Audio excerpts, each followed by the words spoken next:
제가 직접 나서보려 합니다. Jilid 22 diawali dengan Misil yang memberitahukan keinginannya untuk menjadi raja. Misil bilang bahwa mulai dulu dia selalu membuat raja, dan kini saatnya dia akan maju menjadi raja. Misil untuk pertama kalinya memohon kepada para suami dan anak-anaknya agar mau membantunya menjadi raja. Selwon dan Sejong lantas kaget mendengar pengakuan mengejutkan tersebut. 도와주십시오. Di sisi lain, Dokman memberitahu Chuncu tentang keinginan Misil tersebut. Chuncu terlihat lemas karena tak menduga hal ini akan terjadi. Dokman kemudian dengan penuh percaya diri bilang bahwa jika ia menjadi raja, maka dirinya akan membuat dasar kekuatan baru. Berbeda dengan Misil, Dokman akan membuat kekuatan dari rakyat. Dokman kembali menawari Chuncu untuk bergabung dengannya.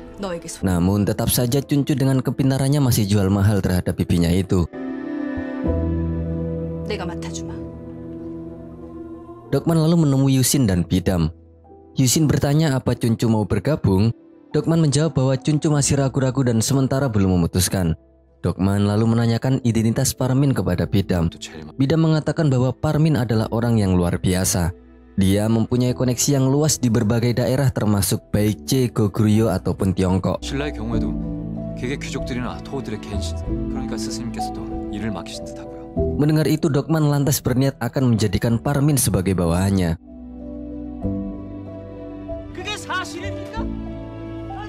Di sisi lain, Sejong masih bengong dengan keputusan Misil.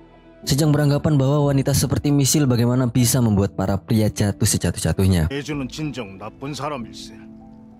그게 더 불가능한 꿈이었으니까요.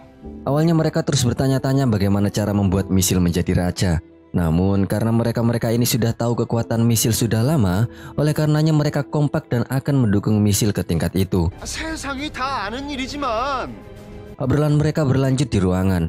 Hajong bertanya-tanya apakah kita harus melakukan kudeta untuk membuat Misil menempati tahta, atau dengan cara melengsarkan Raja Jinji seperti apa yang Misil dulu pernah lakukan, tanya Hajong. Mereka menampik pertanyaan tersebut dan menebak bahwa Misil akan menggunakan Dewan Penguasa untuk maju menjadi raja. Misil yang berpendapat bahwa kakaknya akan melakukan cara yang sehat. Namun apakah benar Misil akan seperti itu? Melainkan jika memakai cara yang sehat, tentu saja hal itu akan sangat mustahil. Di tempat lain, Dokman dan ketiga partnernya terus memikirkan bagaimana untuk mengantisipasi agar Misil kesulitan untuk maju. Akhirnya ditemukanlah sebuah ide. Dokman pun kemudian segera mendatangi ayahnya untuk memberikan usul agar pajak diperbarui.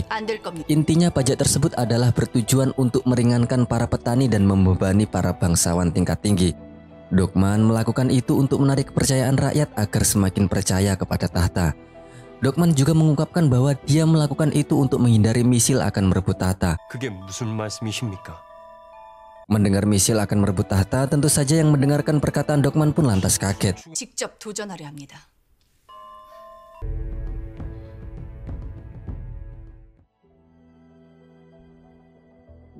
Keesokan harinya setelah mendapat izin dari raja, Dokman pun mulai mencari seluruh identitas bangsawan yang memiliki tanah. Tujuannya adalah untuk mencari tahu rata-rata luas tanah yang dimiliki oleh bangsawan. 그것은 제가 책임지고 할 것이니 염려하지 마세요. Selain itu, untuk mengantisipasi agar tidak terjadi hal-hal yang tidak diinginkan, Dokman meminta Yusin dan Archeon agar menjaga ketat obat dan makanan yang dikonsumsi oleh raja dan ratu. 예, 알겠습니다. 미실이 나섰으니 모든 가능성을. Di sisi lain, hal yang sama juga dilakukan oleh antek-antek Misil. Bedanya kalau di kelompok Misil, mereka cenderung akan melakukan pendekatan secara langsung kepada target mereka untuk menambah dukungan. Bahkan mereka berencana akan menikahkan anak-anak mereka pada keluarga bangsawan dengan klan yang berbeda-beda. Di tempat lain terlihat Misil sedang santai dengan dikawal oleh paman Chilsuk. Misil menanyakan kepada Chilsuk mengenai rencana Misil kali ini. Mendengar itu, Chilsuk menjawab bahwa ia tak punya keluarga dan tak punya tanah, sehingga dia hidup tujuannya tak lain hanya untuk melayani Misil. 원망처럼 들리는구나. Melihat raut wajah Chilsuk, Misil pun lantas menuduhnya. Apa yang kau ucapkan barusan terdengar seperti kau membenciku, ucap Misil. Namun Misil tak mempersalahkan sikap Chilsuk yang dingin karena selama ini memang Chilsuk telah melayani Misil dengan sepenuh hati. Tak lama, Selwon datang dan memberikan hasil analisisnya tentang bangsawan kepada Misil. 계속 부탁 좀 드리겠습니다. 동만 공주님께서 Di tempat lain tampak Parmin memberikan laporan kepada Chuncu bahwa kini Dokman sedang mengumpulkan informasi tentang kepemilikan tanah para bangsawan. 그게 무슨 말씀이? Chuncu bertanya apa masih ada pergerakan dari misil Seolwon dan Sejong. Parmin menjawab tidak ada pergerakan sama sekali. 별 움직임이 없습니다만. Mengetahui itu, Kim Chuncu tentu saja bingung dan makin penasaran. Chuncu pun langsung bergegas menemui antek-antek misil. Namun tak sesuai yang diduga. Justru pihak Seolwon dan Sejong malah memberikan ucapan selamat atas pernikahannya dengan Boryang. 군으로 나서신 분 아닙니까? Tak puas dengan itu, Chuncu lalu nekat menemui misil. Pertama-tama, misil mengucapkan selamat atas pernikahan Chuncu dan Boryang yang dilakukan saat dirinya tidak ada. Misil secara mengejutkan membuat Chuncu terdiam dengan bilang bahwa dia memiliki catatan sejarah yang Chuncu harus tahu. Misil berkata dengan halus bahwa kakek tuan yang bernama Raja Jinji yang diturunkan dari tahta, kemudian ayah Tuan Kim Yong-su dan ibu Tuan Putri Cheon-myung, aku telah membunuh mereka semua. 제가 다 죽였습니다. 어설픈 우월감으로 이 미신을 누르려 했. Sebagai putra yang keluarganya telah dibantai semua oleh misil, lantas Chuncu pun tentu saja kaget. 계략이 머리 싸움이라고. Jangan salah mengartikan siasat dengan permainan otakmu yang sepele. Aku misil sudah mengabdikan jiwa dan tubuhku sampai akhirnya seperti ini. Jika Tuan takut maka ikutlah denganku. Namun jika Tuan ingin balas dendam maka pertaruhkan nyawamu seperti apa yang dilakukan oleh Tuan Putri Dokman, ucap misil kepada Chuncu.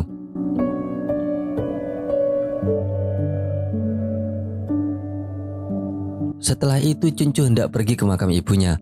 Di sana ia menemui Dokman yang lebih dulu bersimpuh di depan makam Putri Cheon-myung.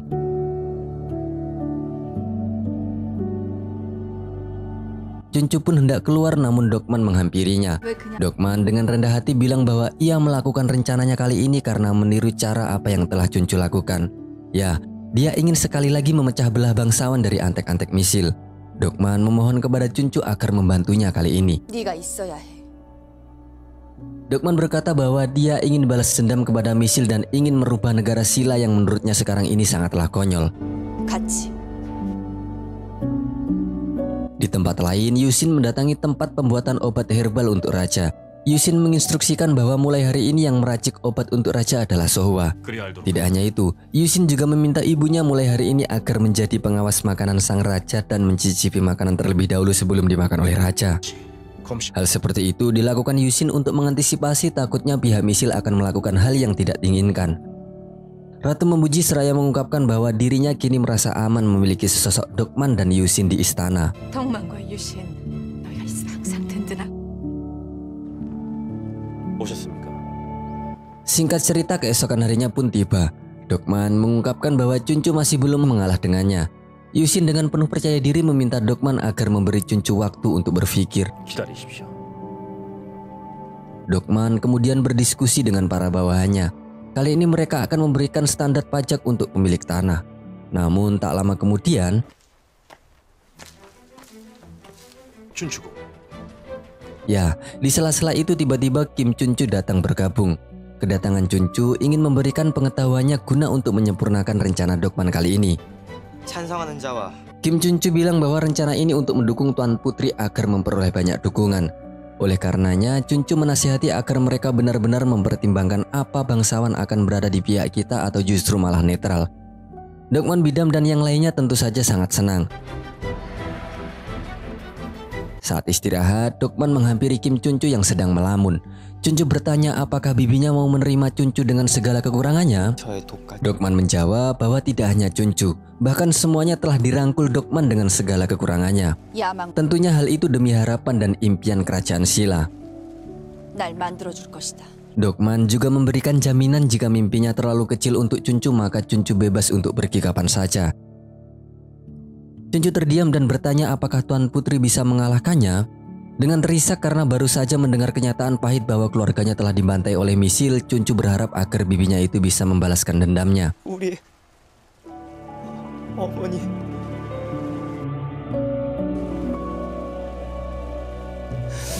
Dokman lalu memeluk keponakannya itu dan menenangkannya.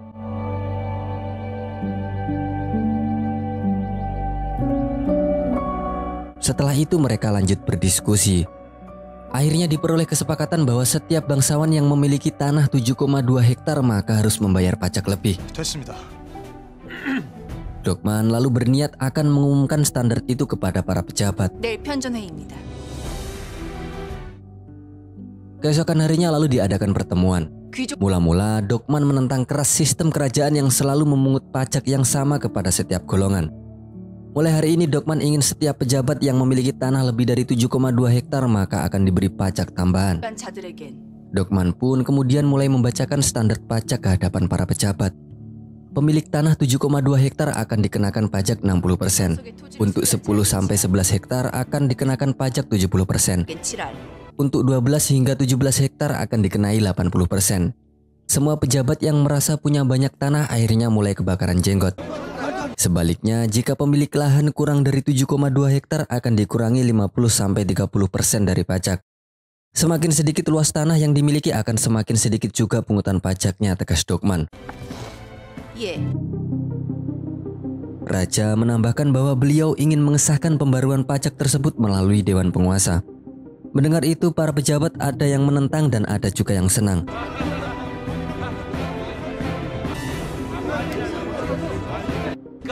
Di tempat lain, tugas Pak Wono dan yang lainnya adalah untuk memberikan kabar baik tersebut kepada rakyat. Jika pembaruan pajak itu diloloskan, maka kalian akan sejahtera, kata Pak Wono. Rakyat yang mendengarkannya pun tentu saja bahagia bukan main. Bahkan mereka bersedia tunduk di bawah naungan Tuan Putri Dokman. Saking gembiranya para rakyat sampai mentraktir Pak Wono dengan hidangan-hidangan mewah. Bahkan anak buah Bojong juga ikut menikmati hidangan yang telah disuguhkan oleh para rakyat.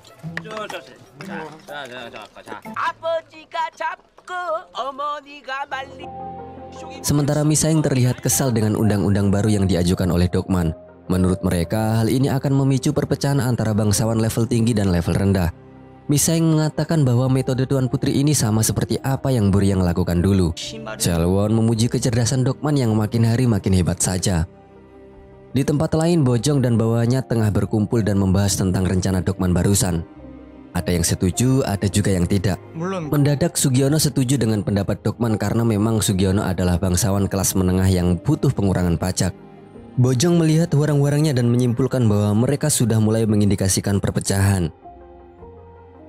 Begitu pula Hojae dan yang lainnya. Hojae berharap undang-undang baru ini bisa diloloskan. Namun dia khawatir para dewan istana tidak akan meloloskan ini.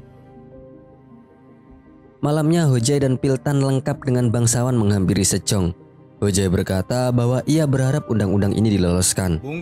Hajong dan Sejong tentu saja sangat kesal. Bahkan para bangsawan yang mendukung Sejong selama bertahun-tahun juga berharap Sejong akan meloloskan undang-undang tersebut. Hojae meyakinkan kepada Sejong dan Hajong bahwa itu adalah permohonan yang tulus darinya.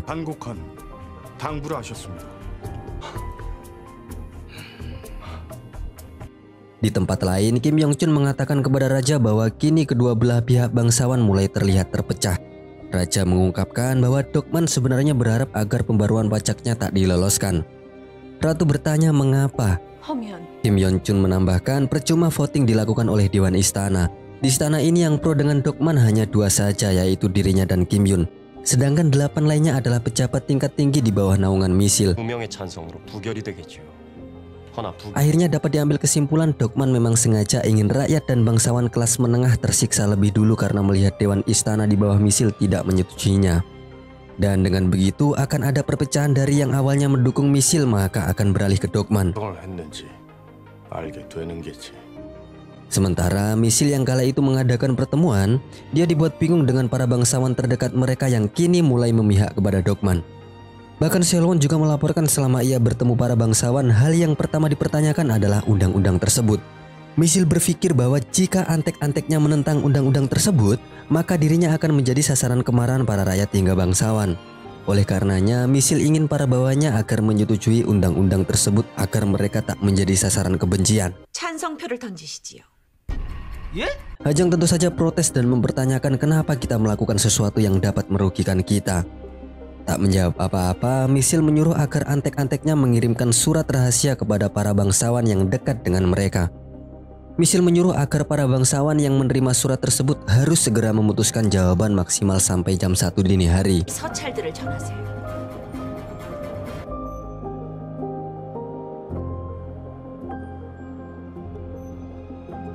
Singkat cerita, keesokan harinya pun tiba.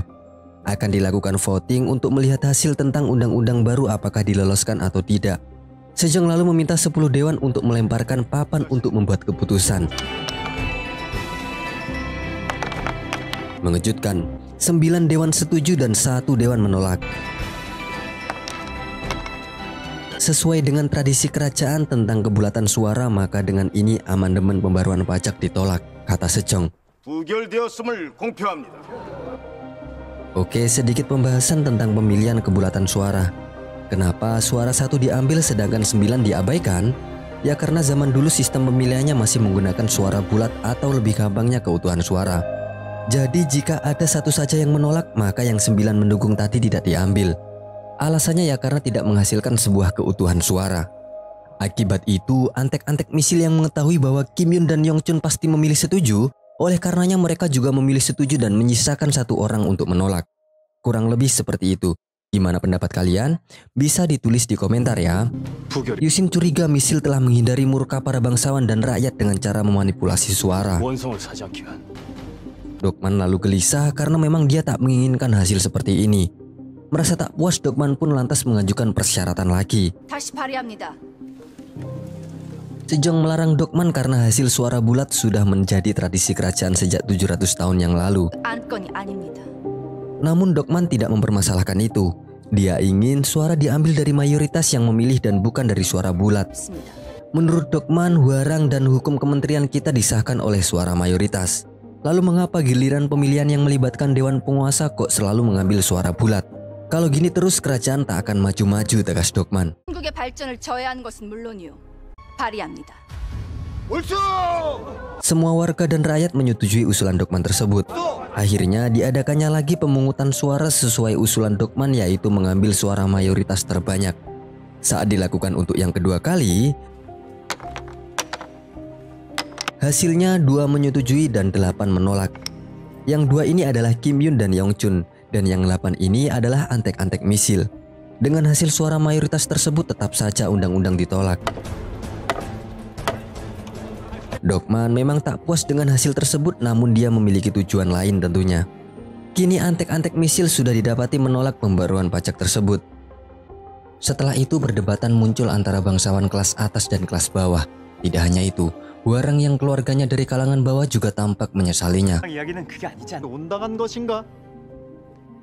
Di tempat lain, Misil dan Dokman saling sapa. 다수결. Misil memuji kecerdasan Dokman dalam membuat peraturan baru tentang pemungutan suara. Dokman menjawab bahwa hal itu tidaklah penting.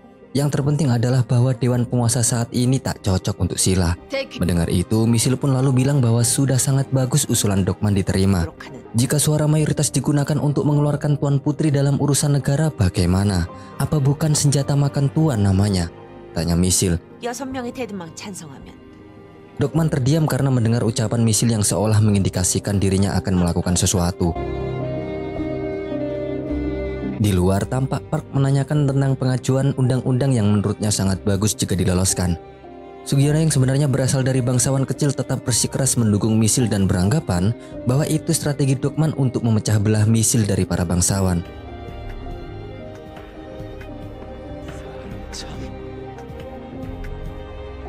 Sementara Misil, Sejong, dan Hajong tengah mendiskusikan masalah perubahan suara bulat menjadi mayoritas. 아니 말이 안 Menurut Hajong, pemungutan suara itu sudah ada sejak nenek moyang. Namun Misil berkata bahwa pada akhirnya pemungutan suara itu akan dirubah karena dinilai menguntungkan salah satu golongan. Misil menambahkan bahwa dewan penguasa kini tak berguna lagi baginya. Misil berencana jika ia menjabat sebagai raja maka tugas pertamanya adalah membubarkan seluruh dewan penguasa. Sejong dan Hajong tampak bingung. 아직은 아니지. Rencana Misil tersebut juga diungkapkan Chuncu kepada Dokman. Dokman juga beranggapan bahwa cepat atau lambat dewan penguasa akan dibubarkan. 그런 생각이 있긴 하다. Archeon protes karena dewan penguasa adalah pilar kerajaan. Namun Dokman memiliki pendapat lain. Menurutnya sebuah keputusan harus dilakukan dengan inisiatif yang cepat dan tentunya tidak dimanfaatkan golongan-golongan tertentu. Kita balik lagi ke Misil. Tiba-tiba Selwon datang memberikan surat rencana kepada Misil. Diketahui rencana itu yang diusulkan Selwon untuk menuntun Misil menjadi raja. Misil tersenyum karena rencana pada surat Selwon adalah rencana yang cukup hina. 참으로 처열하고 비겁한 계획입니다. Namun secara mengejutkan Misil membakar surat tersebut dan akan memilih jalan yang lebih hina lagi. Lebih pengecut lagi ketimbang usulan dari Seolwon. 그 천박함에 치를 떨 수 있도록. Sejong bertanya kapan rencana itu akan dimulai. 네. Misil berkata dengan tegas bahwa besok adalah harinya. Misil kemudian bersantai di tempat biasanya. Lalu Misaeng adiknya menghampirinya. Misaeng mempertanyakan tentang rencana Misil kali ini. 가셔야겠습니까? 왜요? Menurutnya Misil sangat tidak cocok dengan itu.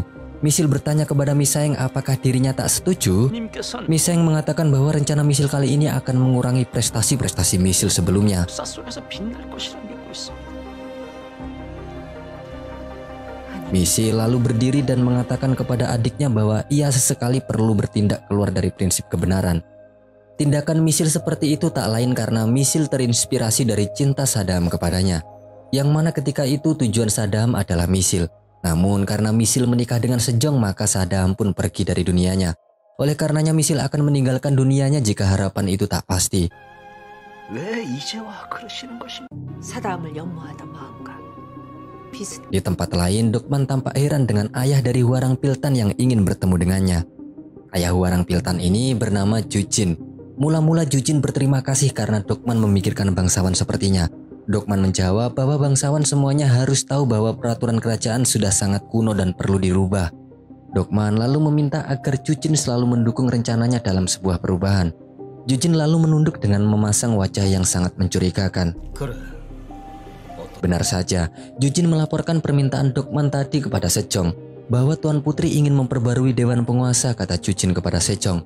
Sejong lalu meyakinkan kepada Jujin bahwa Dokman saat ini sengaja membuat perpecahan antar bangsawan. Jujin mengatakan bahwa ia tak akan terpengaruh akan hal itu. Ia akan mempertaruhkan nyawanya untuk mendukung Sejong. 아닙니다. Mendengar itu Sejong tak membenarkan hal itu. Sejong hanya ingin Jujin selalu siap mengerahkan pasukannya untuk melindungi bangsa. 정공만 믿겠습니다. 흔들리시면 아니 됩니다. Saat malamnya Parmin terlihat menunggu kedatangan utusan Misil. Saat utusan Misil tiba, betapa kagetnya Parmin ternyata Misil menemui Parmin secara langsung. 세주께서 직접 오셨습니까? Ternyata usut punya usut Parmin ini sudah memiliki koneksi langsung terhadap Misil walaupun mereka belum pernah bertemu. 개인의 삶. Diketahui Parmin pernah memberikan dukungan kepada Misil saat dirinya masih merantau di berbagai penjuru dunia. 앞으로 Misil berharap agar hubungannya dengan Parmin tetap terjalin dengan baik. Karena Misil ini tahu bahwa Bidam sangat dekat dengan Parmin, oleh karenanya Misil ingin memberi tugas kepada Parmin untuk membawa Bidam pesiar di luar kota dalam 2 hari mendatang. 내일과 모레 이틀 동안 비담을 데리고 좋고 물 좋은 어딘가에서 함께 쉬다 돌아. Misil menyuruh Parmin jika Bidam tak mau maka kau harus membawa paksa dirinya. Parmin tentu saja takut kepada Misil dan dia terpaksa menuruti perintah Misil. Sedangkan di tempat lain terlihat Seolwon sedang mendatangi tempat Yongchun. Tidak hanya itu, bahkan Hajong terlihat juga bertamu ke rumah Kim Yun. 좋은 말씀. Mereka sengaja berbasa-basi dengan sebuah pembicaraan. Hingga ditemui fakta ternyata Seolwon dan Hajong membawa obat keras yang mana jika orang meminum obat tersebut maka sudah dipastikan akan mabuk berat. Hajong dan Seolwon lalu menaruh obat-obat itu saat Kim Yun dan Yongchun lengah. Alhasil Kim Yun dan Yongchun pun meminum minuman yang sudah dicampuri obat tersebut. Di sisi lain, Parmin terlihat gemetaran mendekati Bidam. Hal itu semakin membuat Bidam curiga dengan Parmin yang tak pandai berbohong. 돌아가면 도저히 안 되겠어서 제대로 얘기 안 해? Melihat Bidam yang sangat susah diatur, akhirnya Parmin membujuk Bidam agar mau minum dengannya sekali saja agar dirinya bisa menjelaskan semuanya kepada Bidam. Sedangkan di tempat lain terlihat Chilsuk dan Sejong memanggil Sugiono. Terlihat mereka ingin merencanakan sesuatu. Rencana apakah itu? Yang jelas dalam pertemuan itu Sejong tiba-tiba membuka bajunya. Namun jawabannya nanti ya sahabat. 어서 시작하게. Di sisi lain Seolwon menemui Misil. Seolwon berkata ia sudah melakukan apa yang diminta oleh Misil. Tak lama lalu Seolwon mengeluarkan surat dan menanyakan apa tujuan Misil dengan surat ini. Misil masih belum mau mengungkapkannya. 주십시오. 세주. Tak menyerah Seolwon memohon kepada Misil tentang apa isi dari surat ini dan apa yang hendak akan Misil rencanakan. Misil menjawab bahwa dia menyimpan surat itu lewat Seolwon karena Misil percaya Seolwon tak akan membukanya. 가져오라 하셨습니다. Mendengar jawaban Misil yang gak jelas tersebut, Seolwon terus mendesak. Misil kemudian berkata bahwa rencananya kali ini sangat berkemungkinan untuk gagal. Oleh karenanya surat ini adalah tentang Bidam. 예, 비담입니다. 참으로 깁니다. Singkat cerita, keesokan harinya pun tiba. Di rumah Kim Yun terlihat ada petugas istana memberikan undangan bahwa Dewan Istana sedang ada pertemuan darurat. Man Myung bilang bahwa Kim Yun masih tertidur dan biar ia saja yang menerima undangan tersebut. Untuk konfirmasi bahwa surat sudah diantar, lantas Nando tersebut meminta stempel kepada putri Man Myung. Begitu pula Yong Chun juga mengalami nasib yang sama. Putri Man Myung lalu membangunkan Kim Yun, namun tetap saja Kim Yun tak kunjung bangun. Putri Man Myung lalu membuka surat tersebut dan terkejut. Ia bergegas memanggil Kim Yun di kamarnya. Begitu pula Yong Chun, ia kaget melihat isi dari surat undangan tersebut. Di tempat lain terlihat Bidam bangun dalam posisi tubuh terikat. Ia menyadari bahwa semalaman Parmin membiusnya. Bidam terlihat murka dengan Parmin.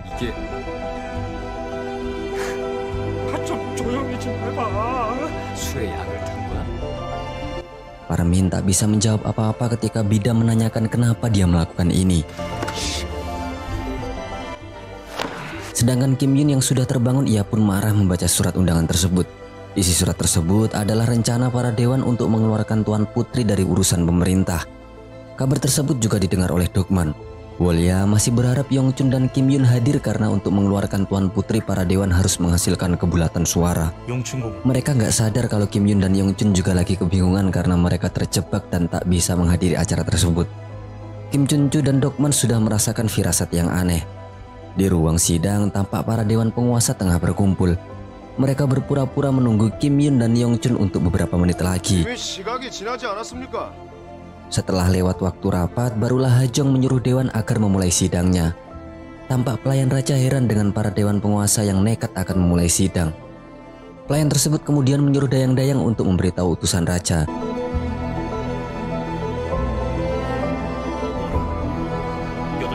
Yusin dan Archeon kaget mendengar para dewan yang melakukan rapat tanpa Kim Yun dan Yong Chun. Mereka tak menyangka antek-antek misil melakukan hal securang ini. Di tempat lain, si Parmin mengaku kepada Bidam bahwa dirinya telah disuruh oleh misil untuk mengajaknya berpesiar. Parmin mengungkapkan bahwa dia mengikat Bidam karena takut jika dirinya tak mau diajak bepergian. Sepertinya hari ini misil akan merencanakan sesuatu sehingga dia menyuruhnya untuk membawa Bidam pergi yang jauh selama 2 hari, kata Parmin. Bidam menyadari bahwa misil akan melakukan hal besar dan menyuruh Parmin agar melepaskannya. Parmin masih bimbang karena dia disuruh oleh misil. Oleh karenanya, Parmin meminta Bidam agar mengungkapkan alasannya kenapa dia harus melepaskan Bidam. Kita berpindah pada Kim Yun dan Yong Chun yang sudah sampai dan hendak masuk ruangan di sidang. Namun sayangnya mereka dihalangi oleh sederetan pasukan yang menutupi ruang sidang. Sementara di tempat lain, Yusin dan Archeon memerintahkan para nandungnya untuk membantu Kim Yun dan Yong Chun memasuki ruang sidang. Di dalam ruang sidang, Sejong sudah mulai agenda rapat untuk mengundurkan Tuan Putri dari urusan negara. Hal itu karena menurut Sejong, Tuan Putri sudah melanggar tradisi dan mencoba menyebabkan perpecahan antara bangsawan.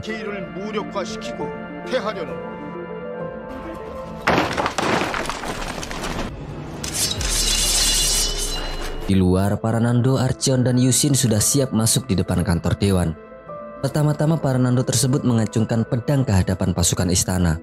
Archeon lalu memerintahkan Nando-Nando tersebut untuk menyerang pasukan istana karena tak kunjung memberi jalan. Sementara Bidam terus membujuk Parmin karena Tuan Putri dalam bahaya. Parmin menyuruh Bidam menjelaskan kenapa Tuan Putri dalam bahaya. Bidam hanya bisa menjelaskan bahwa tidak hanya Tuan Putri, melainkan Chunchu, Archeon, dan Yusin akan ikut terseret dalam perkara ini. Pertanyaan terakhir Parmin ini lantas membuat Bidam tak bisa berkutik. Parmin bertanya apa yang dilakukan misil dan ada hubungan apa kau dengan misil, tanya Parmin kepada Bidam. Bidam kemudian menjawab bahwa misil akan melakukan pemberontakan pada istana. Bidam bergumam bahwa sebenarnya dia sudah menyadari akan hal ini. Namun mereka tak mau mendengarkan nasihat Bidam. Si Parmin kaget dan Bidam menyuruh Parmin untuk melepaskan dirinya.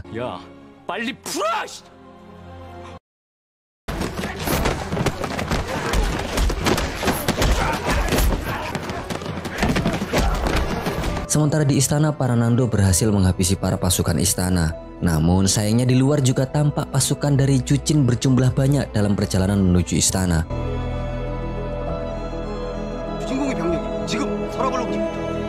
Dokman mengetahui itu. Ditambah lagi Solji datang dan mengatakan bahwa Archeon telah memimpin Nando untuk menyerang pasukan yang menghalangi Kim Yun dan Yongchun. Dokman menyadari bahwa misil benar-benar menjebaknya. Ia pun langsung bergegas menuju kantor dewan. 안 됩니다. 막아야 해요. Sementara di ruang sidang, Kim Yun dan Yongchun datang tepat waktu. Dengan adanya Kim Yun dan Yongchun ini, akhirnya pengajuan Dokman agar keluar dari urusan negara pun ditolak. Sejong berdiri dan melihat Archeon dan Yusin yang sedang membawa pedang tanpa mereka sadari. Sejong menegur mereka karena tindakan mereka adalah termasuk pemberontakan karena mengeluarkan pedang saat rapat sedang diadakan.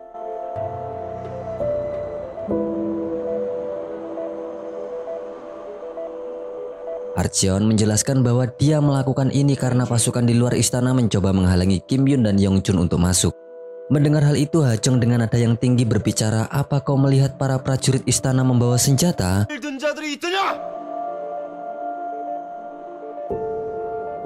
Akibat itu Bojang pun melaporkan semua kejadian kepada Misil. Misil lalu menginstruksikan agar memulai rencananya. 시작합니다. Selwon dan seluruh pasukan militer lalu menuju lokasi kejadian.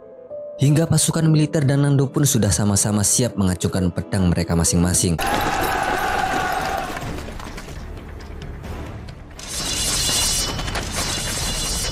Yusin dan Archeon pun keluar mendatangi mereka.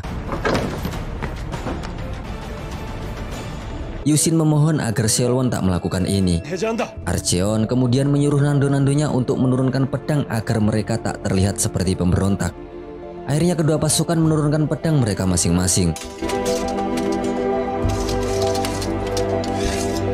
Setelah kondisi dingin, Selwon lalu menyuruh Sejong untuk keluar.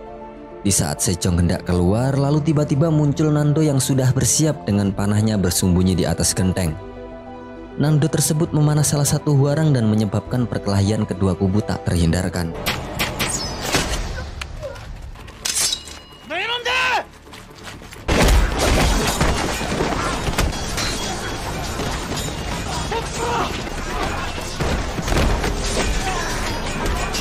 Saat mereka bertarung, Sugiono langsung bergegas melindungi Sejong untuk menuntunnya keluar dari tempat perkara.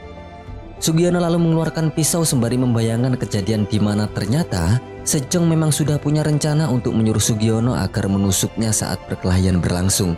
Dengan begitu, dengan tertusuknya Sejong maka bisa dijadikan untuk bahan fitnah bahwa kelompok Dokman telah melakukan pemberontakan. Sugiono kemudian menusuk Sejong dan setelah itu dia berteriak bahwa Perdana Menteri telah dibunuh.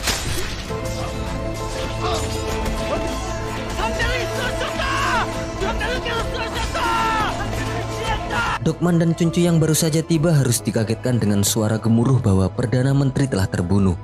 Jucin yang sudah menunggu di luar istana pun lalu mengomandokan pasukannya untuk segera menyerang karena ada kudeta atau pemberontak sedang terjadi.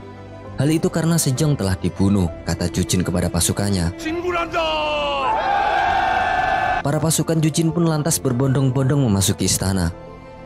Sementara Dokman memegang tangan Chuncu dan bilang bahwa ini adalah kudeta yang direncanakan oleh Misil. 정변이다. 미실해. Tak lama kemudian, Misil memasuki istana dengan didampingi oleh pasukan dari Jucin. Dan jilid 22 pun berakhir pas lagi seru-serunya.